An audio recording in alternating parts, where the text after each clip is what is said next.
Okay. So hello everyone. तो पिछली video में हमने देखा था कि यार औसत का जो सूत्र होता है, जो कि राशियों का योग बटा राशियों की जो संख्या होती है, जो नॉर्मल हमारा सूत्र है, इसको हमने देखा था कैसे आता है। पूरा डेरिवेशन हमने एक तरह से किया था। ठीक है, तो अगर आपने वो वीडियो नहीं देखी और आपको बहुत ही डीप में नॉलेज चाहिए कि यार ये जो सूत्र है कैसे आता है, तो आप जो पिछली वीडियो देख सकते हैं मेरी, उसका लिंक मैं आपको डिस्क्रिप्शन में दे दूंगा। ठीक है, अब जो है अगर आपको जो है इतना डीप में नहीं जानना चाहिए तो आप जो है पिछली वीडियो को स्किप कर सकते हैं, उसको नहीं देखेंगे तब भी काम चल जाएगा।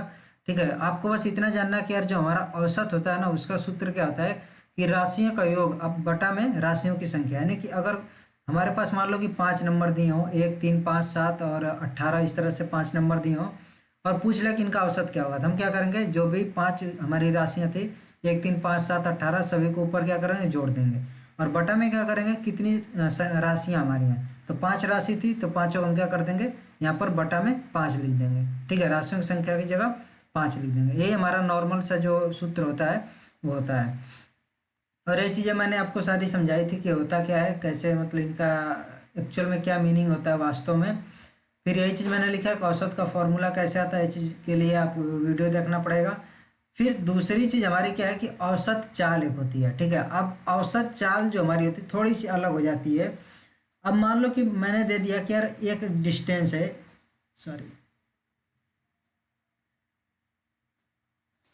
ये हमारी कोई एक डिस्टेंस है। ठीक है, कोई एक बंदा है, वो क्या कर रहा है कि ये डी डिस्टेंस है, इस ये जाता है डी डिस्टेंस। ठीक है, और कितने कुछ समय लेता है, मान लो कि कुछ समय नहीं, मैं बोल देता हूँ कि यार ये जो है 20 किलोमीटर पर घंटा की चाल से डी डिस्टेंस या इधर से जाता है इधर की तरफ, ए से बी की तरफ जाता है, फिर वापस आता है 10 किलोमीटर पर घंटा की चाल से। ठीक है, डिस्टेंस कितनी है, डी है।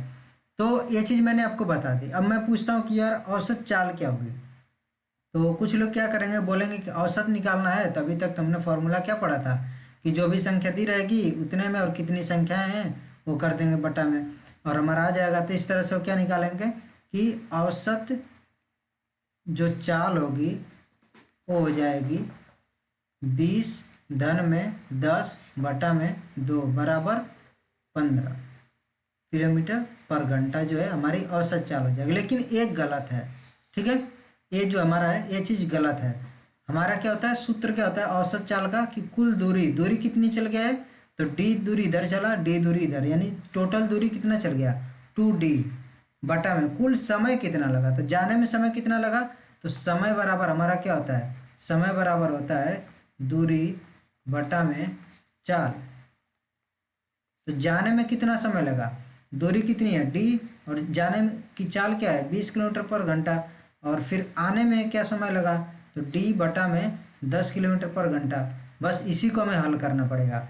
ये चीज़ आपको पता है कि 2D में जो हम क्या कर रहे हैं, इससे भाग दे रहे हैं, 2D में ये वाली चीज़ से भाग दे रहे हैं, तो इसको हम पहले हल कर लेंगे।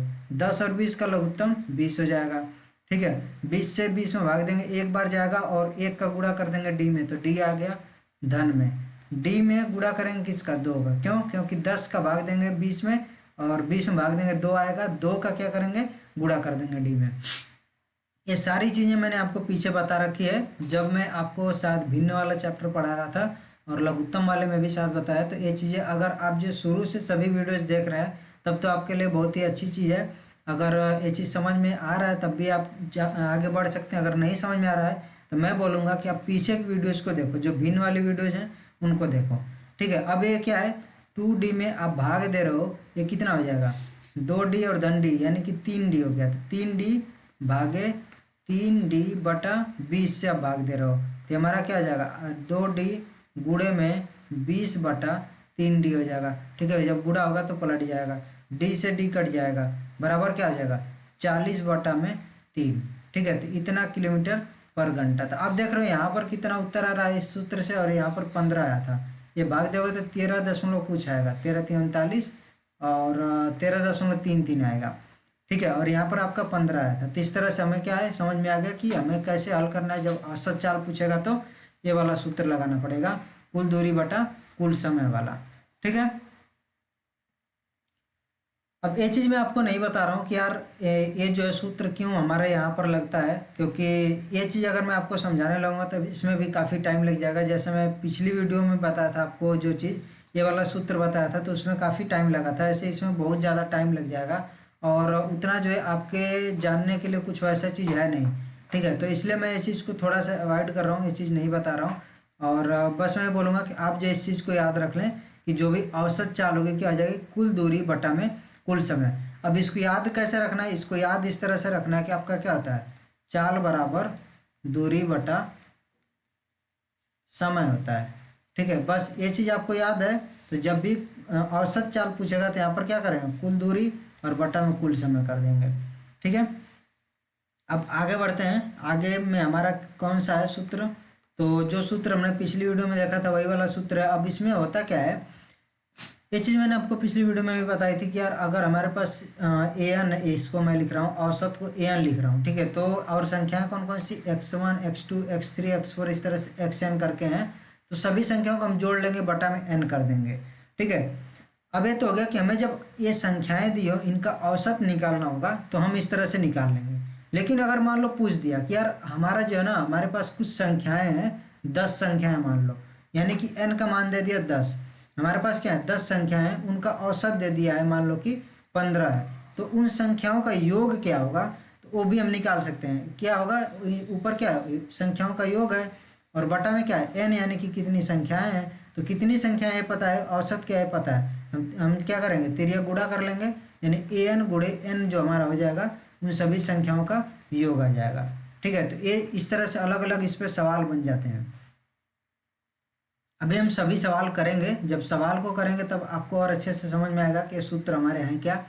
अब आगे है कि दी गई संख्याओं का औसत एक ऐसी संख्या है जिससे कि यदि हम सभी संख्याओं के स्थान पर लिख दें, जिससे यानी कि जिसको कि हम यदि सभी संख्याओं का स्थान पर लिख दें तब भी उनका जो कुल योग है वो समान ही रहेगा। शायद इसमें थोड़ा सा गलती, एक बार फिर पढ़ते हैं। दी गई संख्याओं का औसत एक ऐसी संख्या है जिससे कि यदि हम सभी संख्याओं के स्थान पर, जिसको यहाँ पर हुआ, ठीक है, आप इतना समझ लेना कि यहाँ पर क्या होगा, जिसको कि यदि हम, यानी जिसको मतलब कौन सी, वो जो औसत आएगा उसको हम क्या करेंगे, सभी संख्याओं के स्थान पर अगर लिख दें तब भी उनका जो कुल योग है वो समान रहेगा। अब ये चीज़ है क्या, पूरी लाइन में आपको समझाता हूँ। ठीक है, तो मान लो कि मेरे पास संख्या है 5 10 15 20। ठीक है, इनका औसत क्या होगा, तो औसत में अगर निकालता हूँ, कितनी संख्या है, A4 मान लेते हैं। ठीक है, ये 4 संख्या है, 5 धन 10 धन 15 धन 20 बटा में कितना हो जाएगा, 4 हो जाएगा। सबको जोड़ेंगे ऊपर क्या आ जाएगा, 15 और 15 30 20 50 बटा 4, यानी कि कितना हो गया, 50 बटा 4 25 बटा 2 हो जाएगा। यानी हम 12.2 भी, 12.5 भी लिख सकते हैं। ठीक है, ये चीज़ हो जाएगा, लेकिन मैं अभी ऐसे ही रख रहा हूँ। तो मैंने यहाँ पर ये बोला है कि औसत एक ऐसी संख्या होगी जिसको कि हम इन सभी संख्याओं के स्थान पर रख दें, यानी कि 5 की जगह पर 25/2 रख दें, 10 के स्थान पर भी 25/2 रख दें, 15 के स्थान पर भी 25/2 रख दें और 20 के स्थान पर भी 25/2 रख दें। तो इनका जो योग होगा, ये जो रखने के बाद जो योग आएगा और ये जो योग आ रहा था, ये योग कितना था, ये योग था 50। तो ये दोनों बराबर होंगे, हमेशा ये बराबर होंगे। ठीक है, ये भी 50 आएगा, ये भी कितना आ जाएगा, आप जोड़ के देख सकते हो। क्या 25/2 को 4 बार हम जोड़ रहे हैं, तो हम ये चीज़ लिख सकते हैं, 4 गुणे में 25/2 और ये बराबर क्या हो जाएगा, 50 आ गया। आप देख रहे हो कि ये चीज़ हम हमारे यहाँ पर वेरीफाई यानी सत्यापित भी हो जा रहा है। ठीक है, तो ये हमेशा के केस में होगा, हमेशा ही ऐसा होने वाला है। ये चीज़ मैं आपको जनरल केस लेकर के भी समझा सकता हूँ अगर आप इसको समझना चाहते हैं तो। ठीक है, अभी मैं फिर इसको एक बार बता रहा हूँ कि ये है क्या। मैंने लाइन यहाँ पर क्या लिखी है, मैंने ये चीज़ लिखा है कि हमारे पास मान लो कि n संख्याएं दी हैं। ठीक है, x1 x2 x3 इस तरह से n संख्याएं दी है और मैंने बोला कि इन n संख्याओं का औसत an है। तो an एक ऐसी संख्या है जिससे मैं क्या कर सकता हूँ, x1 को भी हटा, x1 की जगह पर an लिख दूँ, x2 की जगह पर an लिख दूँ, x3 की जगह पर an लिख दूँ, यानी ऐसे ही सभी संख्याओं की जगह पर क्या करूँ, an लिख दूँ। तो मेरा जो अब योग आएगा, यानी कि an धन an धन an कितनी बार, n बार, यानी कितना हो जाएगा, n गुणे ए एन हो जाएगा। कैसे हो जाएगा? क्योंकि आप क्या कर रहे हो, ए एन को जोड़ रहे हो, कितने बार जोड़ रहे हो, एन बार जोड़ रहे हो। ठीक है, ये कितनी बार है, एन बार है। एन बार जब जोड़ोगे तो क्या आ जाएगा, एन गुणे ए एन आ जाएगा। तो मैं बोलता हूँ कि ये जो अवयोग है, यानी कि आपने जो x1 को x2 को इन सभी को हटा करके अगर आपने इस तरह से किया तब भी इतना ही आएगा, और अगर आप इन सभी को आपस में जोड़ते हो तब भी कितना आएगा, एन गुणे ए एन आएगा। ठीक है, अब एक ऐसे एन गुणे ए एन आएगा। तो जो आपने पीछे फॉर्मूला देखा था, जो पीछे सूत्र देखा था एकदम शुरू में, आप देख सकते हैं वही वाला हमारा सूत्र है। ठीक है, ये सूत्र हमारा क्या बोल रहा है कि आपने क्या किया है, x1 x2 x3 x4 ये सभी की जगह पर क्या रख दिया, यहाँ पर रख दिया ए एन, यहाँ पर भी रख दिया ए एन, और यहाँ भी रख दिया ए एन। ठीक है, इस तरह से यहाँ भी ए एन रख दिया, यहाँ भी ए एन रख दिया। तो सबको जब जोड़ते हो तो क्या जाता है, ए एन गुणे एन आता है। और ऊपर आप सूत्र में भी देख रहे हो कि इन सभी को जोड़ने पर क्या हमारा आ रहा है, ए एन गुणे एन आ रहा है। तो इस तरह से हमारा सत्यापित भी हो जाता है। ठीक है, तो यही चीज़ है, लेकिन ये चीज़ का हम बहुत ही अच्छे से स्मार्टली तरीके से हम यूज करेंगे अपने सवालों को बहुत कम टाइम में हल करने के लिए। ठीक है, तो अब देखो आपका क्या होता है कि आप बहुत अलग अलग तरीके पढ़ते हो, तो आप देखते हो कि यार कहाँ पर जो है आपके कौन से सवाल में कौन सा तरीका लगने वाला है। जो तरीका आपको लगता है कि इस तरीके से मेरा कम समय में ये सवाल हल हो जाएगा, तो उसी तरीके को आप वहाँ पर यूज करते हैं। और ये चीज़ आती कैसे, समझ में कैसे आता है कि यार यहाँ पर यही तरीका यूज होगा। तो आप जितनी ज़्यादा प्रैक्टिस करोगे उसके हिसाब से आपको जो ये चीज़ पता लगती है। और जहाँ पर ये कुछ नहीं पता लगता वहाँ पर हम क्या करते हैं, एकदम बेसिक चीज़ पर आ जाते हैं कि यार ये एक्चुअल में हमारा बेसिक जो फॉर्मूला है, जो बेसिक सूत्र है, वहाँ से हम स्टार्ट करते हैं उस सवाल को हल करने के लिए। तो जहाँ भी आपको कुछ नहीं समझ में आएगा, आपको क्या करना है, ये जो आपका बेसिक वाला फॉर्मूला है ये वाला, इसको आपको यूज कर लेना है। ठीक है, तो अब बढ़ते हैं फिर आगे। जो है एक और सूत्र है आपका, इसका से आपका सवाल रहेगा। तो सूत्र जो है कि ये बोला है, यदि किसी ग्रुप में के लोगों की औसत आयु x वर्ष है, यानी कि प्रेजेंट टाइम पर, ठीक है, वर्तमान समय में क्या है, x वर्ष है, किसी ग्रुप के लोग की औसत आयु, तो n सालों के बाद क्या हो जाएगी औसत आयु, और n सालों के पहले जो है, ठीक है, पहले कितना औसत आयु था।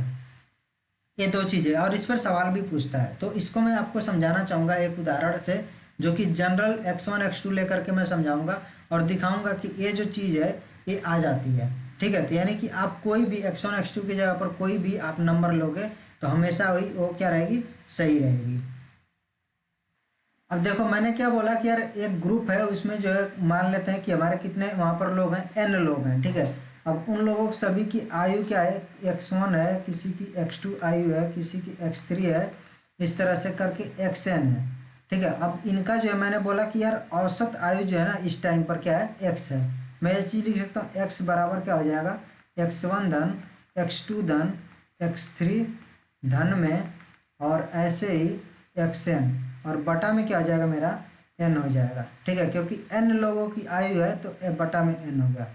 मैं बोला कि n साल के बाद इनकी औसत आयु क्या हो जाएगी, तो n साल के बाद मैं मान लेता हूँ कि ये कुछ x डैश हो जा रही है।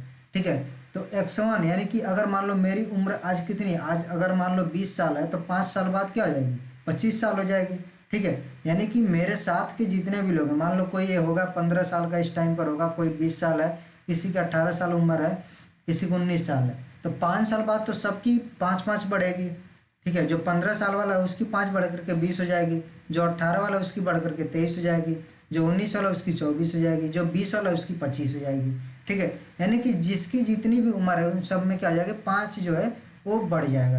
यानी अगर मैं बोलता हूँ कि यार n साल के बाद, ठीक है, अब यहाँ पर जो है मैं n ना ले करके यहाँ पर एक दूसरा नंबर लेता हूँ, m साल के बाद। अब मैंने यहाँ पर m क्यों लिया है, क्योंकि यहाँ पर मैं n ले रहा हूँ। ठीक है, n ले रहा हूँ कि n लोग हैं, तो ये चीज़ अलग मुझे लेना पड़ेगा जिससे कि सही सही हमारा जो है रिजल्ट आए, जो उत्तर है वो सही सही आए, कोई चीज़ गलत ना हो। ठीक है, तो मैंने क्या बोला कि x1 की उम्र क्या हो जाएगी, m साल के बाद x1 धन m हो जाएगी, ऐसे x2 की क्या हो जाएगी, x2 धन m हो जाएगी, और ऐसे ही x3 की क्या हो जाएगी, x3 धन एम, और बाकी जो है जितने भी रहेंगे सबकी एम से बढ़ जाएगी, यानी एक्सएन की भी एक्सएन धन एम हो जाएगी। ठीक है, लेकिन कितने लोग हैं अभी भी, कितने लोगों की उम्र है, तो एन लोग थे, अभी भी एन लोग की उम्र है, तो एन अभी भी रहेगा। ठीक है, अब देखो यहाँ पर क्या हो जाएगा, x1 को x2 को x3 ये जो है इनको अलग कर लेता हूँ, यानी x1 धन x2 धन x3 धन और इस तरह से xn, इनको मैंने अलग कर लिया। ठीक है, और धन में क्या हो जाएगा मेरा, ये m कितनी बार जुड़ रहा है, m कितनी बार जुड़ रहा है, ये टोटल n बार जुड़ रहा है। ठीक है, m धन m कितनी बार जुड़ रहा है, n बार जुड़ रहा है, तो क्या हो जाएगा n गुणे m हो जाएगा। ठीक है, और बटा में मेरा क्या हो जाएगा, अभी भी n रहेगा। तो अब देखो यहाँ पर जो धन है, तो मैं क्या करूँगा, अगर मैं n को हटाता हूँ तो n किस तरह हटेगा, n जो है धन जहाँ पर है वहाँ से हट जाएगा, यानी कि यहाँ पर बटा में n आ जाएगा और यहाँ भी बटा में n हो जाएगा।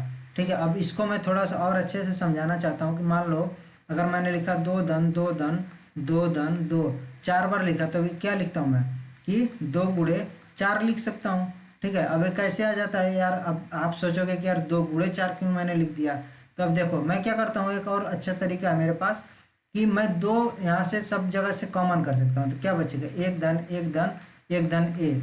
ठीक है, तो कितनी बार जुड़ा है, एक एक कितनी बार जुड़ गया, 4 बार जुड़ा, तो ये मेरा क्या जाएगा 2 गुणे 4। ऐसे ही अगर मैं m को जोड़ता हूँ, m धन में m है। ठीक है, और कितनी बार है, n बार जुड़ा है सब, तो मैं अगर यहाँ पर m कॉमन करूँगा तो यहाँ एक धन एक बचेगा, कितनी बार, ये n बार है। ठीक है, तो ऐसे ही यानी कि अगर मैं 5 बार एक को जोड़ूंगा तो 5 आ जाएगा, अगर मैं 10 बार जोड़ूंगा एक को तो 10 आ जाएगा, अगर मैं ऐसे 100 बार एक को जोड़ूंगा तो 100 आ जाएगा, m बार जोड़ूंगा तो m आ जाएगा, n बार जोड़ूंगा तो n आ जाएगा, तो मैंने n बार जोड़ा तो m गुणे n हो गया, वही चीज़ है। अब मान लो कि दो दो चीज़ें हैं कि 2 धन 3 बटा में 2 लिखा मैंने, तो इसको क्या मैं लिख सकता हूँ, अब 2 जो है दोनों तरफ हो जाएगा, 2 बटा 2 होगा, धन में 3 बटा 2 होगा। यही चीज़ आपका होती है ना कि 2 और 2 का लघुत्तम 2 हो गया और 2 धन 3 हो गया ऊपर, तो यही चीज़ होती है, तो वही चीज़ मैंने यहाँ पर किया है।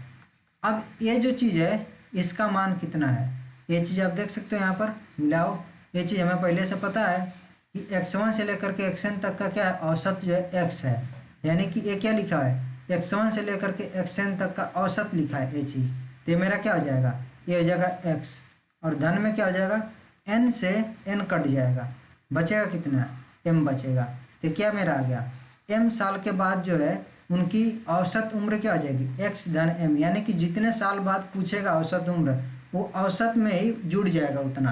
ठीक है, ये जो है आपका सिंपल सा फॉर्मूला आ जाता है, और आपने देख लिया कि कैसे आ जाता है। ऐसे आप कर सकते हो, n साल पहले जो अगर पूछेगा, n साल अगर पहले पूछता है तो पहले पूछेगा तो यहाँ पर ऋण आ जाएगा, यहाँ भी ऋण आएगा, यहाँ भी ऋण आएगा, यहाँ भी ऋण आएगा, तो ये सब जो है ऋण आएगा यहाँ पर, लेकिन आप ऋण को कॉमन करोगे तो क्या बचेगा, m धन m इस तरह से बचेगा। ठीक है, तो m जो है कितनी बार जुड़ रहा है, n बार, तो यहाँ पर बस ऋण आ जाएगा और यहाँ पर भी आपका ऋण आ जाता है। तो ये जो आपका m साल अगर पहले पूछता है तो जितने साल पहले पूछेगा उतना जो औसत में से घटा देते हैं, ये सिंपल सी चीज़ें हैं। तो ये जो है हमारे कुछ बोल सकते हैं कि सूत्र थे जो कि हमने देख लिए। अब जब हम सवाल करेंगे तो इन्हीं सभी सूत्र का हम यूज करेंगे। ठीक है, तो जो पहला सवाल है वो है, अब देखो जो सवाल है इसको मैं दो विधि से बताने वाला हूँ। ठीक है, एक तो कौन सी विधि से बताऊंगा कि आपका जो बेसिक विधि है उससे मैं बताने वाला हूँ। ठीक है, दूसरी कौन सी विधि होगी मेरी, दूसरी होगी कि जो मैंने आपको बताया था कि अगर मैं औसत से उन सभी संख्याओं को अगर मैं हटा दूँ, उनकी जगह पर लिख दूँ, तो उनका जो योग होगा वो अभी भी वही रहेगा, उससे मैं ये सवाल को कराऊंगा। ठीक है, तो आप सवाल पढ़ सकते हैं, खुद भी ट्राई कर सकते हैं, बहुत ही कठिन सवाल नहीं है। ठीक है, मैं यही बोलूँगा कि यार जितने भी सवाल हैं एक बार आप खुद ट्राई करें, फिर आप जो सोल्यूशन देखा करें। ठीक है, तो अब चलते हैं, सवाल क्या है उसको पढ़ते हैं कि 25 परिणामों का औसत 18 है, उनमें से प्रथम 12 परिणामों का औसत 14, अंतिम 12 परिणामों का औसत 17 है, 13वां परिणाम है, तो 13वां परिणाम पूछा है, 25 परिणाम टोटल है। ठीक है, तो इसको मैं यहाँ पर करता हूँ,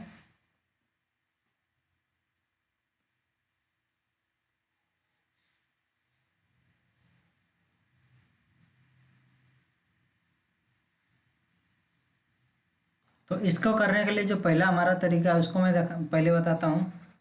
मेथड 1 यहाँ पर 25 परिणाम है। मैं मान लेता हूँ कि जो 2500 परिणाम है वो क्या है, x1 है, x2 है, x3 है, इस तरह से करके मेरा क्या है x25 है। ठीक है, अब इनका जो है औसत क्या आ जाएगा, तो इनका औसत क्या होगा, x1 धन x2 धन और इस तरह से करके x25 और बटा में मेरा क्या हो जाएगा, 25 हो जाएगा, बराबर में 18 आ जाएगा।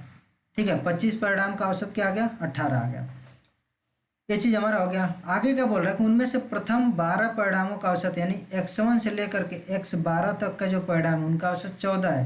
यानी ये चीज़ मैं लिख सकता हूँ x1 धन x2 धन में और धन x12 बटा में 12 बराबर 14 है। ठीक है, ये चीज़ है कि जो शुरू के मेरे 12 परिणाम है उनका औसत क्या है, 14 है। अंतिम 12 परिणाम का औसत क्या है, यानी कि देखो टोटल 25 है, तो अंतिम 12 कहाँ से शुरू होंगे, x14 से शुरू होंगे। ठीक है, क्योंकि x12 तो शुरू के 12 हो गए, फिर x13 आपका एकदम बीच वाला हो जाएगा, उसका से जो 12 आपके और बचेंगे तो वाले होंगे। ठीक है, तो 12 हमारा कहाँ से होगा, x14 से लेकर के x25 तक। तो x14 धन x15 धन और इस तरह से धन x25 बटा में हमारा क्या हो जाएगा, 12 बराबर 17 आ गया। ठीक है, तो ये जो है हमारे दो चीज़ें आ गई। हमें पूछा क्या कि 13वां परिणाम होगा क्या, तो यहाँ से मैं क्या कर सकता हूँ, यहाँ से ये चीज़ निकाल सकता हूँ आसानी से कि x1 से लेकर के x12 तक का क्या योग होगा, x1 धन x2 धन और x12 बराबर में क्या आ जाएगा मेरा 14 गुणे में 12, ये चीज़ आ जाएगा। और ऐसे ही मेरा आ जाएगा x14 से लेकर के x25 तक का, यानी कि मैं यहाँ पर लिख देता हूँ x14 धन में x15 धन में x25 बराबर ये हो जाएगा 12 गुणे 17 हो जाएगा। ठीक है, तो यानी कि जो x1 से लेकर के x12 तक है उसका योग कितना आ गया, 12 गुणे 14 आ गया। तो ये मेरा आ जाएगा 12 गुणे 14 धन में x13 बचेगा और धन में 14 से x14 से लेकर के x25 तक, यानी ये बचेगा मेरा 12 गुणे 17 और बटा में क्या होगा, 25 हो जाएगा। तो यानी इधर मैं कर सकता हूँ 18 गुणे 25 हो गया है। ठीक है, इतना मैं कर लूँगा। अब यहाँ पर क्या देखो, यहाँ पर क्या हो रहा है कि ये चीज़ें आपकी गुणा होकर के जुड़ जाएंगी और x13 का मान आपको निकालना है। तो x13 बराबर क्या हो जाएगा, 18 गुणे 25 ऋण में 12 और एक कॉमन हो जाएगा 12, तो ये क्या बचेगा इधर 14 धन में 17। तो ये चीज़ आपको हल करना है। ये हल करने के बाद आपको x13 का मान मिल जाएगा। ठीक है, तो इसको आप हल करोगे तो आई थिंक जो है यहाँ पर मैं इसको अभी हल कर देता हूँ, कैसे गुणा उड़ा होगा ये भी कर लेते हैं, नहीं तो आप लोग बोलोगे कि यार पूरा सवाल नहीं किया। ठीक है, तो यहाँ पर क्या हो जाएगा मेरा, ये 25 अट्ठे 200 मैं पूरा गुणा करके कर रहा हूँ। ठीक है, x13 बराबर हो जाएगा 25 अट्ठे 200 हासिल 20 हो गया, 25 और 20 कितना हो जाएगा मेरा 45 हो गया, 450 ऋण में कितना हो जाएगा 17 27 31 दूना 62 हो जाएगा और 31 से कम 31 और 6 कितना हो जाएगा 37 हो गया। घटाओगे कितना आ जाएगा 8 आ जाएगा और ये 4 बचेगा और 4 7। ठीक है, यानी कि आपका उत्तर कितना आ गया 78 आ गया। तो इस तरह से आप जो है सवाल को कर सकते हो। और यहाँ पर देखो कि बहुत कुछ हमारा कोई मतलब ऐसा नहीं कि यार बहुत बड़ी चीज़ हमने यहाँ पर कुछ की है। हमने सिंपल सा क्या किया है कि हमारा जो बेसिक फॉर्मूला था जो कि सभी संख्याओं का योग बटा में कितनी संख्याएं हैं उसी का हमने यूज किया और पूरा का पूरा सवाल हमने कर लिया है। ठीक है, हमें क्या करना था कि यार अगर हमें x13 चाहिए तो हमें पहले तो x1 से लेकर x12 तक की वैल्यू पता हो और दूसरी x14 से लेकर के x25 तक की वैल्यू पता हो। ठीक है, तभी तो हम x13 का मान निकाल पाएंगे। तो ये चीज़ हमारा इन्होंने दे दिया था इनडायरेक्टली कि 12 परिणाम का जो औसत है, शुरू के प्रथम के 12 परिणाम का औसत है 14 और अंतिम 12 परिणाम का औसत क्या है 17 है। तो इससे हमने क्या किया कि इसको निकाल लिया है। अब दूसरा मेथड जो है मेरा है उसको मैं आपको बताने की कोशिश करता हूँ कि किस तरह से होगा। अब इसमें क्या है ना कि यार ये जो आप गुणा अभी की हो सकता है कि बहुत बड़ा गुणा हो।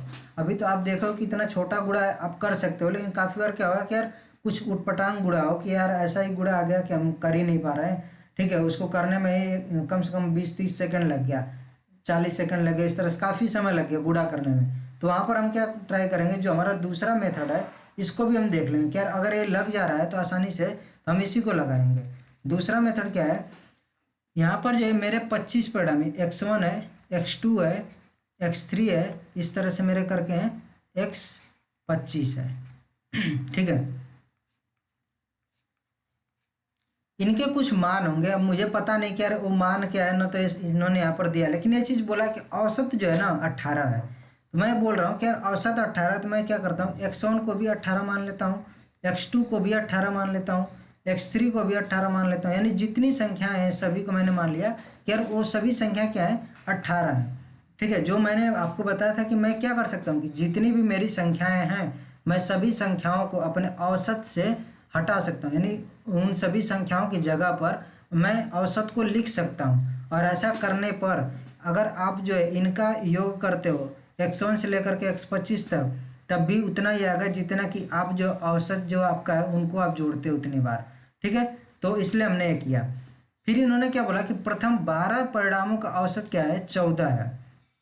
यानी कि ये जो मेरा 12 जो परिणाम होंगे शुरू के, उनका औसत इन्होंने बोल दिया कि भाई 14 है। ठीक है, और फिर बोल रहा है कि अंतिम जो 12 परिणाम है ना, उनका औसत क्या है, उनका औसत है 17। ठीक है, तो लास्ट वाले जो हमारे हैं, एक बीच में हमारा कौन सा बचेगा, x13 बचेगा, x13 बचेगा। बाकी जो हमारे लास्ट के 12 भी परिणाम है उनका औसत बोल रहा है 17 है, और ऊपर वालों का परिणाम औसत बोल रहा है 14 है। ठीक है, तो अब देखो यहाँ पर मैं क्या करता हूँ कि यार ये जो संख्या है x1 से लेकर के x1, x2, x3 इस तरह से x12 तक जो संख्या है इनका औसत मैंने बोल दिया कि भाई 14 है। ठीक है, x14 से लेकर के x25 तक की संख्याओं को मैंने बोल दिया कि 17 है। ठीक है, तो अगर ये जो है इतना इतना है तो ठीक है, लेकिन एक संख्या और जब जुड़ जा रही है, इन सभी संख्याओं के साथ में धन क्या कर रहे हैं, x13 जोड़ दे रहे हैं, तो पूरा का पूरा औसत मेरा क्या हो जाएगा, एकदम बदल करके 18 आ गया। ठीक है, और यहाँ पर जो x13 को मैंने अभी मान रखा है कि भाई इसका मान कितना है, 18 है फिलहाल में। ठीक है, तो अब देखो x13 का मान क्या होगा कि कुछ ऐसी बड़ी संख्या रही होगी जिसकी वजह से क्या हुआ कि ये 14 से बढ़ करके क्या हुआ, 18 हो गया, ये 17 से भी बढ़ करके क्या हो गया, 18 हो गया। ठीक है, तो कितना जो है ये बढ़ रहा है, तो देखो यहाँ पर जो है 12 संख्या है जिनमें क्या हो रहा है, 14 से 18 ये बढ़ोतरी हो रही है, यानी कि हर एक संख्या में 4-4 की बढ़ोतरी हो रही है। x1 का मान क्या है, 14 मान इसमें है, इसमें भी x1 का मान, x2 का मान 14 है, x3 का मान 14 है। लेकिन जब x3 को जोड़ दे रहे हैं, सॉरी x13 को जब जोड़ दे रहे हैं तो 14 से क्या हो जा रहे हैं, 18 हो जा रहे हैं। ठीक है, धन 4 हो जा रहा है, इसमें इसमें भी धन 4 हो रहा है, इसमें भी धन 4 हो रहा है, सब में 4-4 जुड़ जा रहा है। यानी ये जो है कितना टोटल जुड़ रहा है, इसमें जुड़ रहा है आपका 4 गुणे में 12, क्योंकि 12 संख्या है। ऐसे ही यहाँ पर 17 इनका औसत, तो इनका भी औसत जो है बढ़ जा रहा है, 18 हो जा रहा है। ठीक है, तो इनमें कितने बढ़ोतरी हो रही है, एक की बढ़ोतरी हो रही है, यानी कितनी संख्या है अभी भी है, ये 12 संख्या है, तो इनमें भी एक एक की बढ़ोतरी हो रही है, तो 12 गुणे में 1 की बढ़ोतरी होगी। ठीक है, तो इतनी तो बढ़ोतरी खुद की हो रही है, सॉरी मतलब ये जो अलग अलग संख्या है इनमें बढ़ोतरी हो रही है। ये खुद अभी भी कितनी है, ये अभी इस समय कितनी है, 18 है। तो जो x3 हमारा होगा, अरे x13 जो हो जाएगा वो हो जाएगा, ये कितनी की बढ़ोतरी दूसरे संख्याओं में किया है, कितने कर दिया, तो 12 चौका 48 और 12 पचे 60, ये 60 हो गया, और खुद जो अभी भी 18 है, तो धन 18 बराबर क्या हो जाएगा, 78 हो जाएगा। ठीक है, ये चीज़ अगर आपको अच्छे से नहीं समझ में आ रही तो थोड़ा सा ध्यान देना, अगर फिर भी ना है तो यार कोई बात नहीं, आपको जो एक बेसिक जो फॉर्मूला है उस पर आप सवाल कर सकते हो।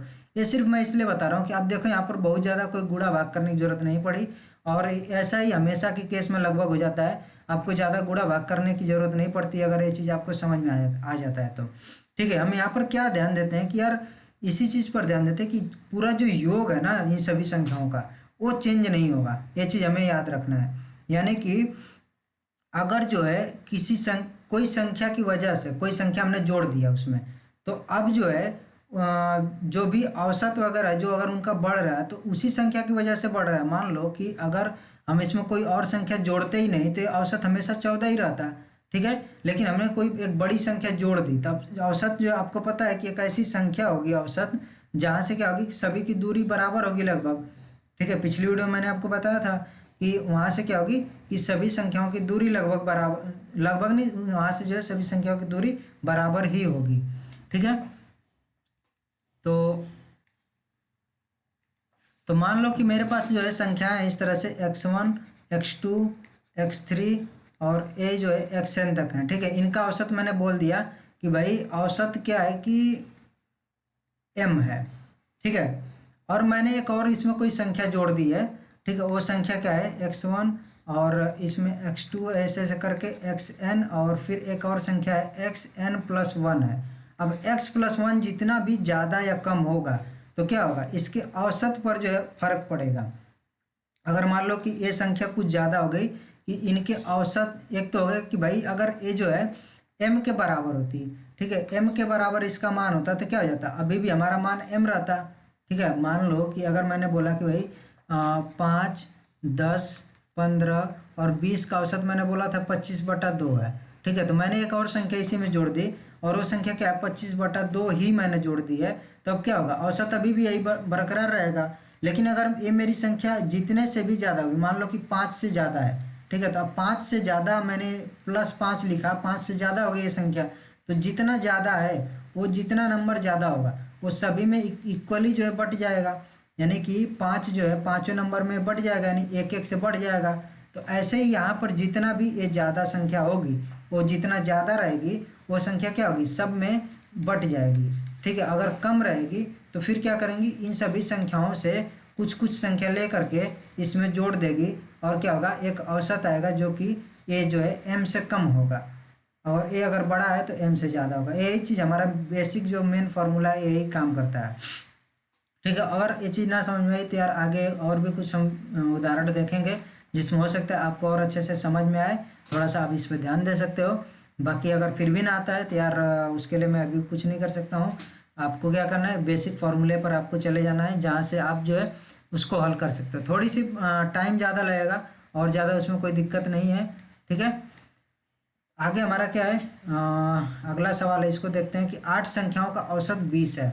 यदि प्रथम 2 संख्याओं का योगफल 31 हो, अगली 3 संख्याओं का औसत 21 सही 1/3 हो तथा 7वीं और 8वीं संख्याएं छठी संख्या से क्रमशः 4 और 7 अधिक हो तो 8वीं संख्या क्या होगी। ठीक है, तो ये सवाल जो आप जब पढ़ोगे तो यार आपका दिमाग हो सकता है हिल जाए कि ये जो इतना बड़ा सवाल है क्या है कैसे है। लेकिन ये सवाल में कुछ नहीं है, आपको क्या करना है, स्टेप वाइज स्टेप जाना है। तो आप जो है सभी पूरा का पूरा अच्छे से हल कर सकते हो। ठीक है, तो इसको भी हम 2 मेथड से देखेंगे। ठीक है, तो पहला मेथड हमारा जो है सिंपल सा जो बेसिक फार्मूला वाला है उसको देखते हैं।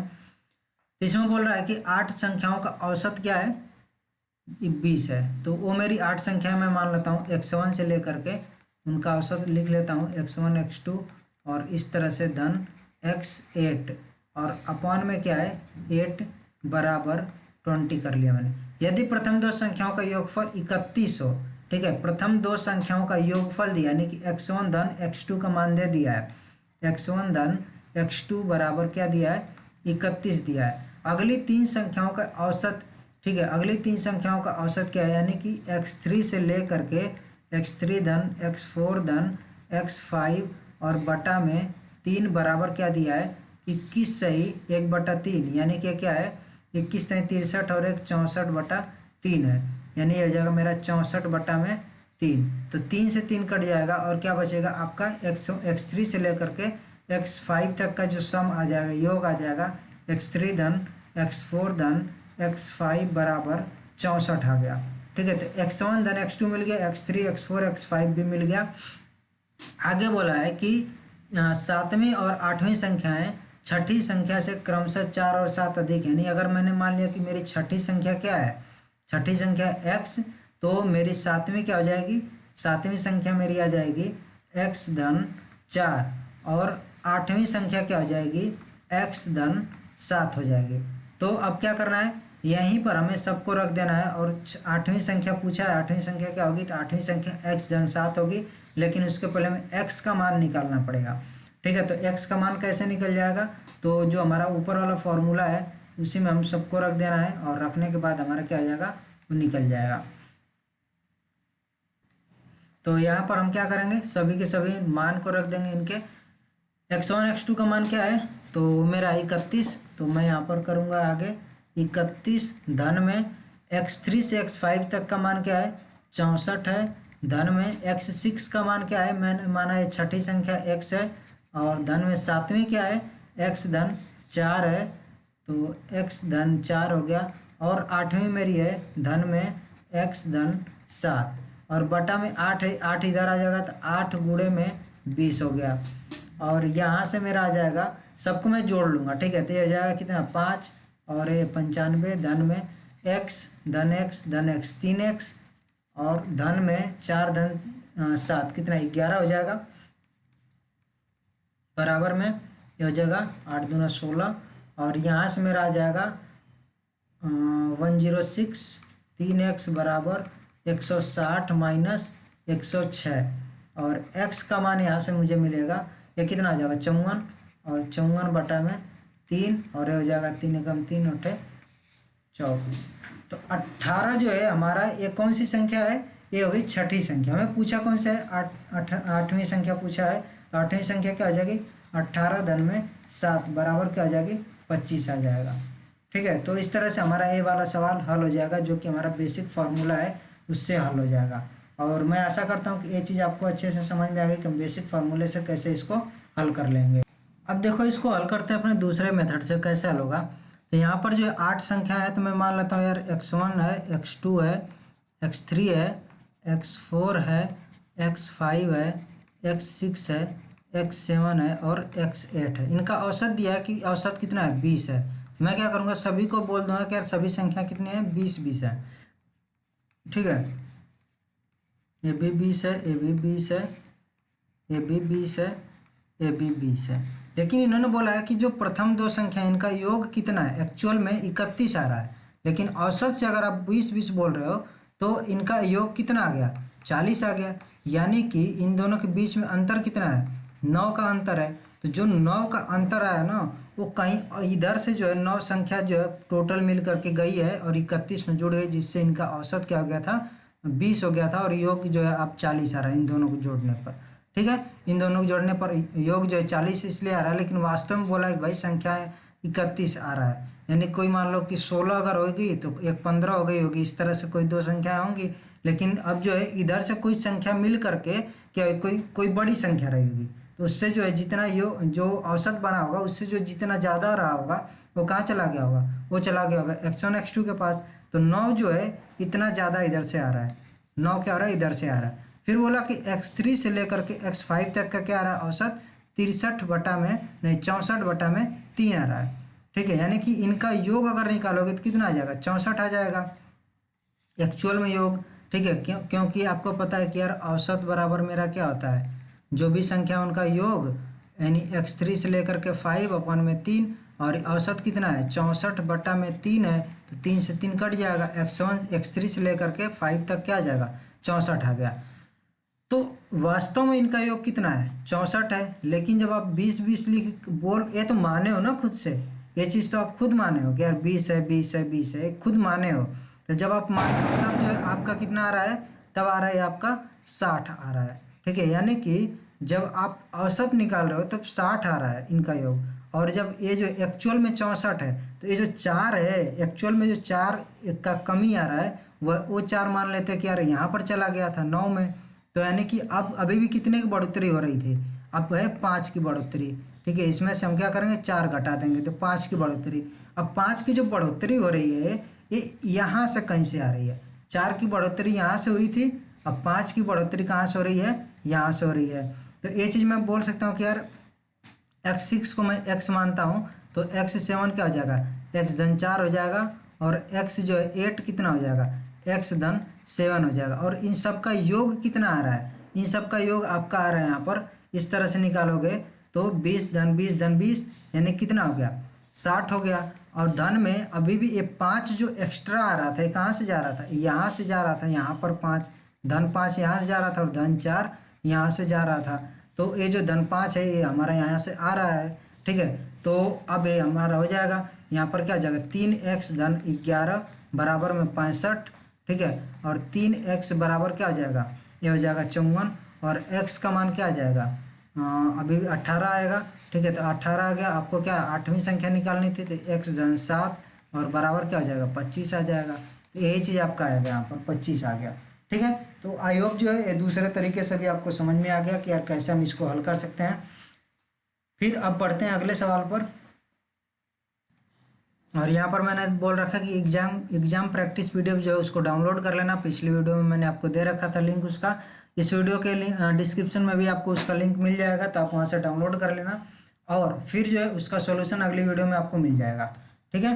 तो ये चीज़ है आपका। फिर अगला सवाल हमारा कि एक बल्लेबाज की 25 पारियों के बाद रनों का औसत 56 था। यदि 26वीं पारी के बाद उसका औसत रन 2 से बढ़ गया तो 26वीं पारी में उसने कितना रन बनाया था। तो ये भी सवाल आसान सा है, इसको देखो हम हल कर लेते हैं। 25 पारी है, उसका औसत दिया है 56 रन, सिंपल सा है। चेंज करो, x1 धन x2 धन कितना है 25 पारी, x 25 बटा में क्या है 25 बराबर क्या है 56 रन औसत है, ठीक है। यही चीज़ तो दिया है। मैं थोड़ा सा पेन का कलर चेंज कर लूँ, ठीक है।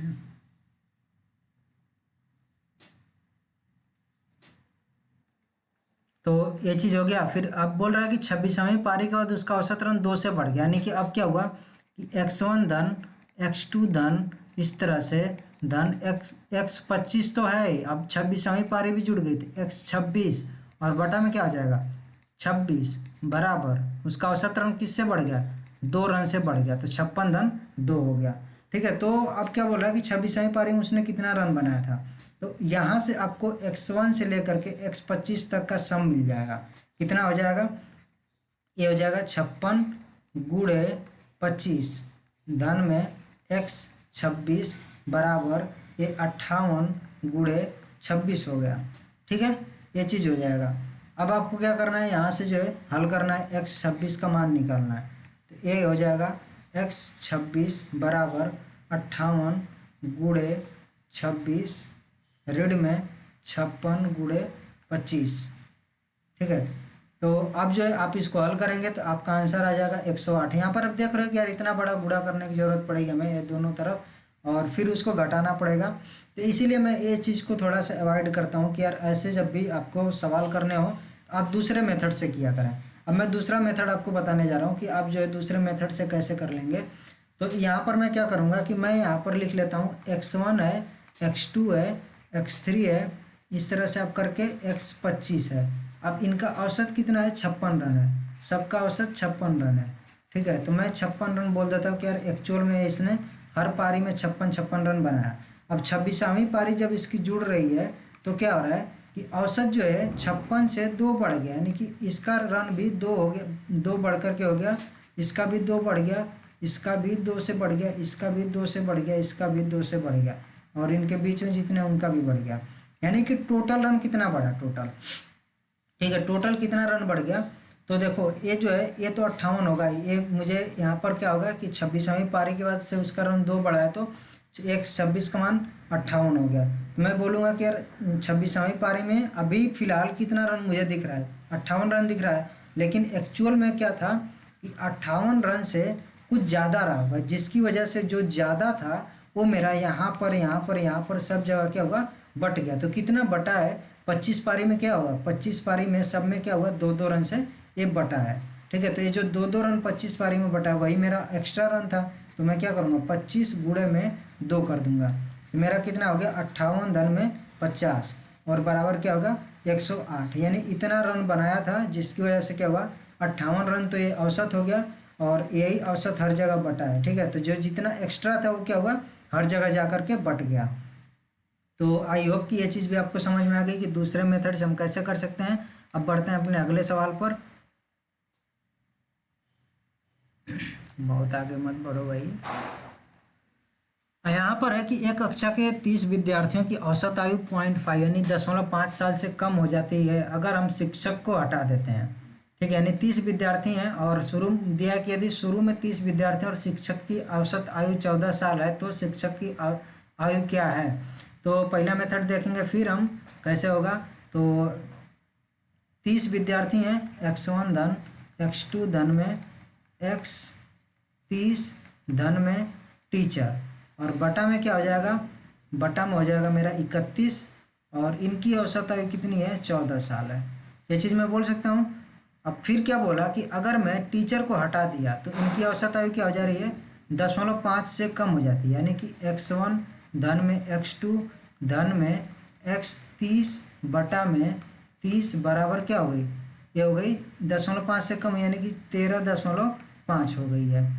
तो हमें क्या बताना है कि टीचर की औसत आयु क्या है। तो यहाँ से जो है x1 से लेकर के x30 का मान निकाल करके यहाँ पर रख देंगे, ठीक है, और इसका से टीचर की आयु हम निकाल सकते हैं। तो ये कितना आ जाएगा, गुणा करेंगे तो हमारा आ जाएगा 13.5 गुणे में 30 धन में टीचर की आयु बराबर क्या आ जाएगा, 14 गुणे 31 हो जाएगा। ठीक है, यहाँ से फिर हमारा टीचर की आयु आ जाएगी 14 गुणे 31 ऋण में, और यहाँ पर 13.5 गुणे में 30 हो जाएगा। ठीक है, तो आप जब पूरा गुणा कर लेंगे, ठीक है, इन सभी का गुणा करके घटा लेंगे तो आपका कितना आ जाएगा, 29 साल आ जाएगा। ठीक है, तो ये चीज़ आप कर लेना कि 14 गुणे 31 और इतना गुणे इतना क्या आ जाएगा, और फिर आप घटाओगे तो आपका कितना आ जाएगा, 29 साल यहाँ पर, और ये जो है शिक्षक की आयु आ जाएगी। अब दूसरे विधि से इसको कैसे हल करेंगे, तो यहाँ पर देखो हमारा क्या है कि x1 है, x2 है, ऐसे क्या है कि x30 तक विद्यार्थी और एक टीचर है। तो औसत आयु इनका दिया 14 साल है। मैं बोल देता हूँ कि यार एक्चुअल में इनकी आयु क्या है ना, 14 साल में मान लेता हूँ। ठीक है, सबकी 14 मान लेता हूँ, यहाँ पर भी 14 है। जब मैंने टीचर को हटाया, ठीक है, तो टीचर को हटाया तो कितना हटा, 14 साल, तो टीचर की आयु मैंने मानी थी। इसकी वजह से टीचर को हटाने के बाद ये जो है इसमें 0.5, इसमें 0.5, इसमें मतलब ये जो बीच में है, और यानी कि 30 जो विद्यार्थी हैं सबकी औसत आयु में से 0.5 कम हो गया, यानी टोटल कितना कम हुआ इस टीचर के हटने की वजह से। तो धन में जो उसकी टोटल आयु थी, तो जो टीचर की आयु थी क्या हो जाएगी, टीचर का हो 14 धन में, और ये हो जाएगा 0.5 गुणे में कितने टोटल विद्यार्थी हैं, 30। ठीक है, तो 14 धन में 15 आ गया, तो ये टोटल आ गया 29। ये एक्चुअल में जो है शिक्षक की आयु इतनी थी, 29 ईयर्स।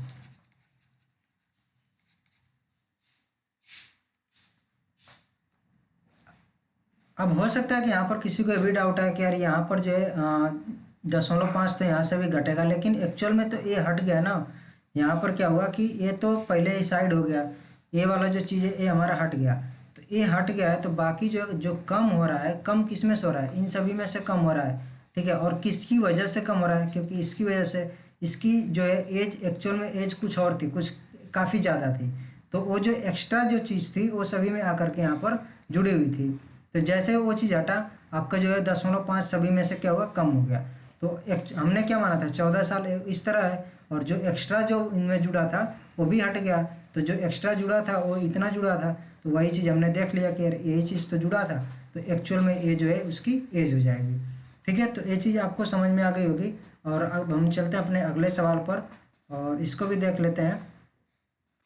इसमें है कि एक व्यक्ति अपनी यात्रा की आधी दूरी ट्रेन से 60 किलोमीटर पर घंटे की चाल से तय करता है, बाकी बची दूरी की आधी दूरी बस से 30 किलोमीटर पर घंटे की चाल से, और शेष दूरी जो है साइकिल से 10 किलोमीटर पर घंटे की चाल से तय करता है। पूरी यात्रा के दौरान उसकी औसत चाल क्या है। ठीक है, तो औसत चाल के लिए हमने आपको सूत्र क्या बताया था, आपको याद करने का तरीका बता दिया था कि आपको क्या लिखना है, चाल बराबर दूरी बटा समय। तो जब औसत पूछेगा, यहाँ पर औसत पूछ लिया तो यहाँ पर क्या करेंगे, कुल दूरी बटा कुल समय। ठीक है, ये चीज़ हो जाएगा।